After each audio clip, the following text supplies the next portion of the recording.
بس یہاں ٹھیک ہے، چھوڑ دیں۔ سارے نبی ہی اللہ کی وحدانیت اور توحید کا پیغام پہنچانے تشریف لائے تھے، اور بھرپور کوشش کے ساتھ خوب اللہ کا یہ پیغام اپنی اپنی قوموں اور اپنی اپنی امت تک پہنچایا۔ ہر ایک کی الگ ہی شان اور الگ ہی داستان ہے، جسے قرآن حکیم بھی بیان کرتا ہے، لیکن ان میں سے بہت ہی بلند اور واضح مقام اور مرتبہ ہے حضرت ابراہیم علیہ السلام کا۔ جس جوش اور جس جذبے کے ساتھ اور جس جرأت اور ہمت کے ساتھ حضرت ابراہیم علیہ السلام نے اللہ کا پیغام پہنچایا۔ اس نوائب سے کرو جی، کوئی چھیڑ گیا بچہ ہے تو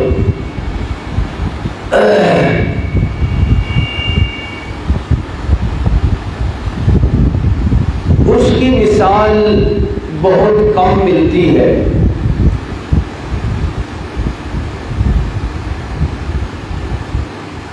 اللہ کی توحید کی خاطر حضرت ابراہیم علیہ السلام کو پھر جن قربانیوں اور جن آزمائشوں سے گزرنا پڑا، وہ قربانیاں اور وہ آزمائشیں بھی بہت بڑی تھیں، لیکن حالات جیسے بھی پیش آئے، جو بھی قربانی دینی پڑی، جس طرح کی بھی بات سامنے آئی، حضرت ابراہیم علیہ السلام ثابت قدم رہے، استقلال کا پہاڑ بنے رہے۔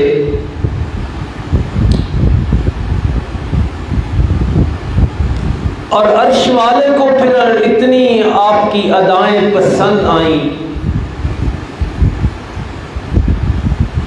کہ ہمارے دین کا حصہ بنا کر اللہ نے وہ ادائیں قیامت تک تازہ رکھنے کا انتظام فرما دیا،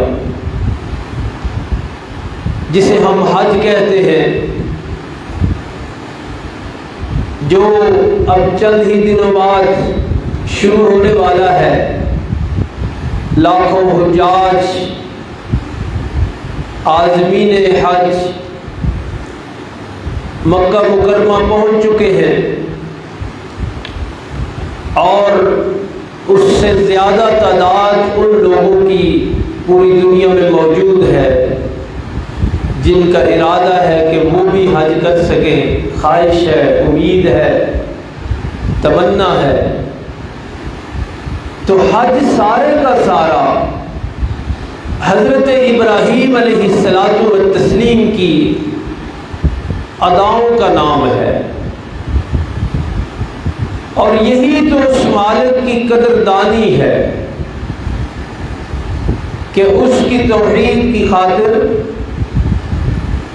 اس کی وحدانیت کی خاطر جس نے بھی قربانی دی، آزمائشوں کا سامنا کیا، رب العالمین نے خوب اس کی قدر کی۔ وَقَانَ اللَّهُ شَاكِرًا عَلِيمًا، اور اللہ تو ہے ہی بہت بڑا قدردان۔ تو حضرت ابراہیم علیہ السلام کا تذکرہ قیامت تک قرآن کی شکل میں باقی رکھنا ہے اللہ نے۔ اور 14 صدیاں ہو گئی ہیں جب بھی ذیقات ذی الحج کے مہینے آتے ہیں پوری دنیا اسلام میں حضرت ابراہیم علیہ السلام کی یادوں کا سلسلہ تازہ ہو جاتا ہے۔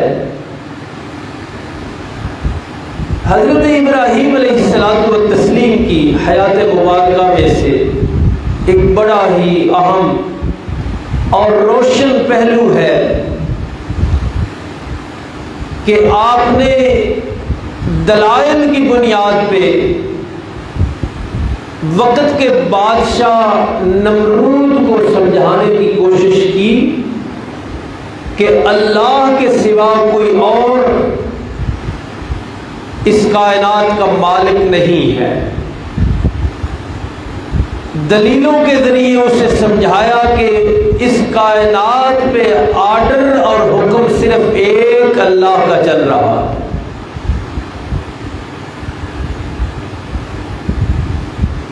دلیلوں سے سمجھانے کو مناظرہ کہتے ہیں، مناظرہ۔ تو حضرت ابراہیم علیہ السلام کا نمرود کے ساتھ جو مناظرہ ہوا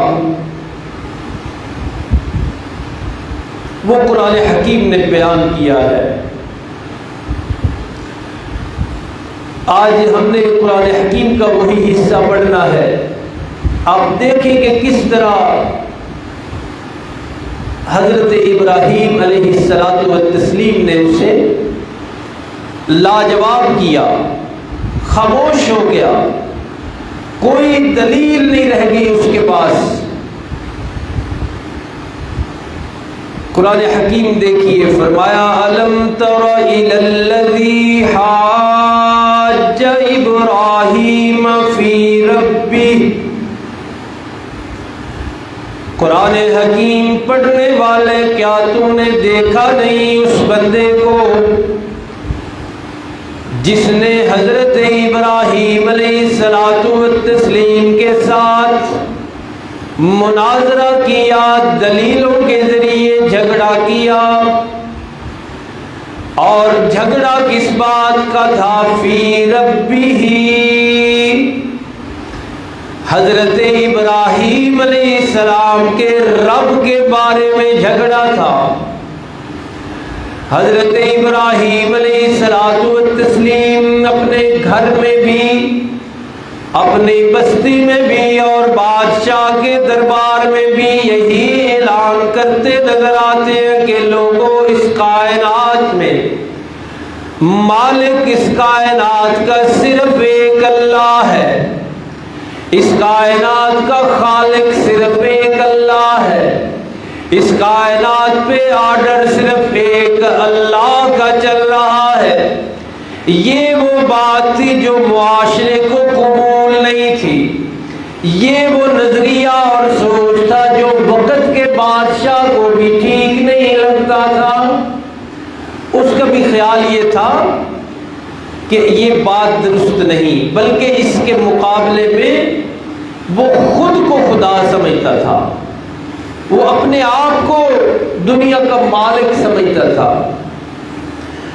چنانچہ اس نے حضرت ابراہیم علیہ السلام کے ساتھ مجادلہ کیا، مناظرہ کیا، دلیلوں میں مقابلہ کیا، لیکن وہ اس نوبت پر پہنچا کیوں؟ ایک پیغمبر کے مقابلے میں کس لیے اترا؟ کس چیز نے اسے ابھارا کہ وہ وقت کے پیغمبر کے سامنے کھڑا ہو گیا؟ یہ آج بھی بڑی سوچنے کی بات ہے، اور قرآن نے بتائی ہے وہ بات۔ قرآن کہتا ہے ان آتاہ اللہ الملک، پیغمبر کا مقابلہ اس لیے کرنے پہ تل گیا تھا کہ اللہ نے اسے بادشاہی دی تھی۔ وہ اپنی بادشاہی کے گھمنڈ میں آ گیا، بادشاہی کے غرور میں آ گیا کہ میں تو بہت بڑی دنیا کا بادشاہ ہوں۔ تو یہ حضرت ابراہیم علیہ السلام نہتے خالی ہاتھ، ان کی بات کیسے درست ہو سکتی ہے؟ میری بات درست ہے، میں خدا ہوں، میں پوری دنیا میں حکومت کرتا ہوں، تو یہ اللہ کی دی ہوئی بادشاہی، دی ہوئی کس کی تھی؟ اللہ کی۔ ان آتاہ اللہ الملک، دی اللہ نے ہے بادشاہی، لیکن اس کا سر پھر گیا، غرور سے بھر گیا، گھمنڈ کرنے لگا، تکبر میں آ گیا، اور غرور میں، تکبر میں، گھمنڈ میں اتنا آگے بڑھ گیا کہ اللہ کے پیغمبر کا مقابلہ کرنے لگ گیا۔ چنانچہ اس نے حضرت ابراہیم علیہ السلام کو بلایا کہ میرے ساتھ بات کرے، خدا میں ہوں، جس خدا کی آپ بات کرتے ہیں وہ خدا نہیں ہے۔ تو دلائل کے ذریعے اللہ کے پیغمبر حضرت ابراہیم علیہ السلام نے اسے سمجھایا، 2 دلیلیں دی اور لاجواب کر دیا۔ قرآن کہتا ہے اذ قال ابراہیم ربی الذی یحیی ویمیت۔ پہلی دلیل حضرت ابراہیم علیہ السلام نے یہ دی کہ میرا رب وہ ہے جو زندگی اور موت کا مالک ہے۔ کائنات میں زندگی کسی کے پاس ہے تو دینے والا اللہ ہے، اور جو بھی موت سے ہمکنار ہوتا ہے اس کے پیچھے حکم میرے اللہ کا ہوتا ہے۔ یعنی زندگی بھی اللہ کے ہاتھ میں، موت بھی اللہ کے ہاتھ میں۔ یہ حضرت ابراہیم نے اسے سمجھایا،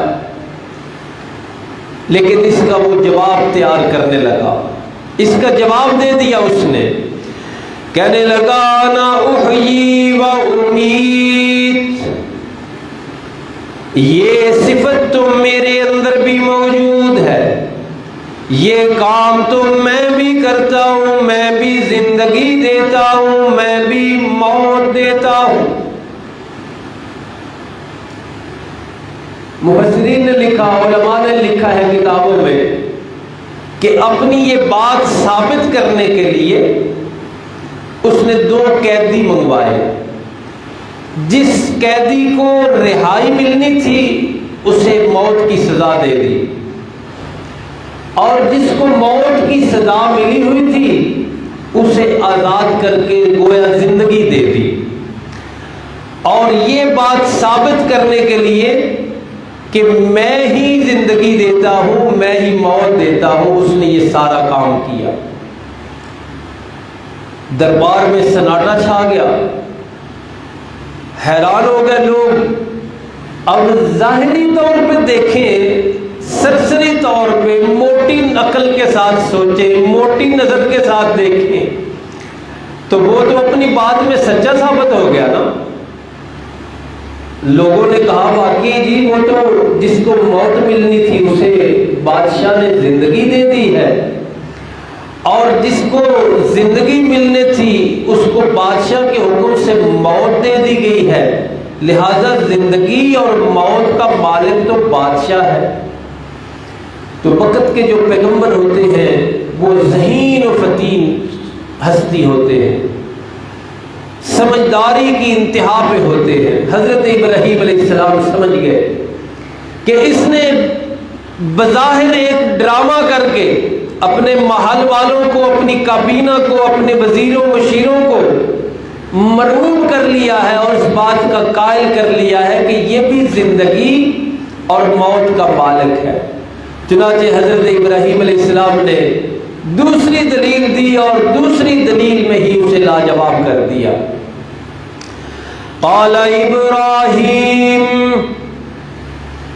حضرت ابراہیم علیہ السلام نے فرمایا، سارا منظر دیکھ کے، حالات دیکھ لیے نا کہ یہ بظاہر لوگوں کو مرعوب کر چکا ہے، فرمایا ان اللہ یاتی بالشمس من المشرق،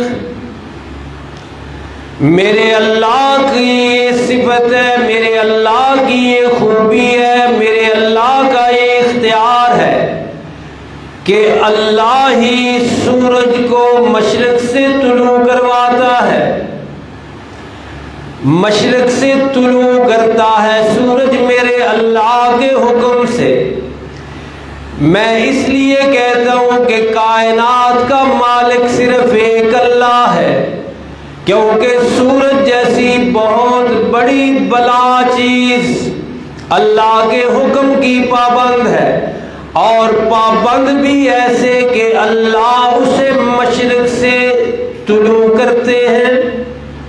یہ دلیل تھی، اور ساتھ چیلنج کیا کہ فاتی بہا من المغرب، اگر تو بھی خدائی کے دعوے میں سچا ہے، اگر تو بھی اپنے آپ کو خدا کہتا ہے، اگر تو بھی کہتا ہے کہ میرا حکم اس کائنات پر چلتا ہے، تو تجھے یہ ثابت کرنے کے لیے فاتی بہا من المغرب، اپنی خدائی، اپنا مالک اور خالق ہونا ثابت کرنے کے لیے تجھے چاہیے کہ سورج کو مغرب سے لے آ۔ یہ چیلنج کیا، دلیل بھی دی اور چیلنج بھی کر دیا کہ اگر تو خدا ہے تو پھر سورج مشرق کی بجائے مغرب کی طرف سے نکال کے دکھا۔ لیکن قرآن کہتے ہیں فَبُہِتَ الَّذِي كَفَرَ، وہی کافر، وہی بادشاہ جس نے چند لمحے پہلے اپنے عجیب و غریب انداز سے یہ ثابت کرنے کی کوشش کی کہ وہ بھی خدا ہے، جس نے یہ روب ڈالنے کی کوشش کی کہ اسے بھی خدائی اختیار حاصل ہے۔ حضرت ابراہیم علیہ السلام کے اس دلیل کے مقابلے میں اس کو کچھ بھی نہ سوجا، کوئی جواب نہ بن سکا اس سے۔ قرآن کہتا ہے فَبُہِتَ الَّذِي كَفَرَ، کہ کافر لاجواب ہو گیا، کیسے سورج کو مغرب سے نکال کے دکھاتا، اس کے تو اختیار میں نہیں تھا، وہ تو پہلے بھی جو کچھ کیا ہے اس نے چلاکی دکھانے کی کوشش کی ہے صرف، ورنہ وہ حقیقتاً زندگی اور موت بھی اس کے ہاتھ میں نہیں تھی، وہ بھی اللہ کے ہاتھ میں، سورج بھی اللہ کے حکم کا پابند ہے۔ تو قرآن حکیم کہتا ہے واللہ لا یہدی القوم الظالمین، اللہ ظالم قوم کو کبھی بھی نجات نہیں دیتے، کبھی بھی ہدایت نہیں دیتے، کبھی بھی سیدھا راستہ نہیں دکھاتے۔ آج ہمارے ملک میں بھی اسی طرح کی صورتحال بنی ہوئی ہے۔ آپ حضرات کو معلوم ہے کہ کراچی اور ہمارے سمندری علاقوں میں ایک خوف چھایا ہوا ہے طوفان کا۔ بپر جوائے کے نام سے ایک طوفانی لہر اور طوفانی سلسلہ سمندر میں موجود ہے۔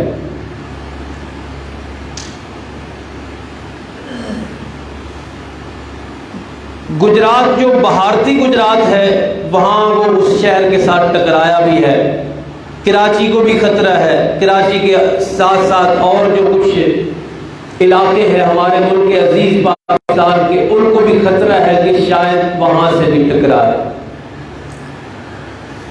اور وہاں سے علاقے خالی کروائے گئے ہیں، لوگوں کو نقل مکانی کروائی گئی ہے، لوگ محفوظ علاقوں میں چلے گئے ہیں۔ یہ طوفان کا خطرہ جو ہے یہ بھی ہم سب جو بیٹھے ہیں ہماری زندگیوں میں کوئی پہلی دفعہ نہیں، پہلے بھی اس طرح کی خبریں آتی رہی ہیں۔ شہر میں کل پرسوں بازار میں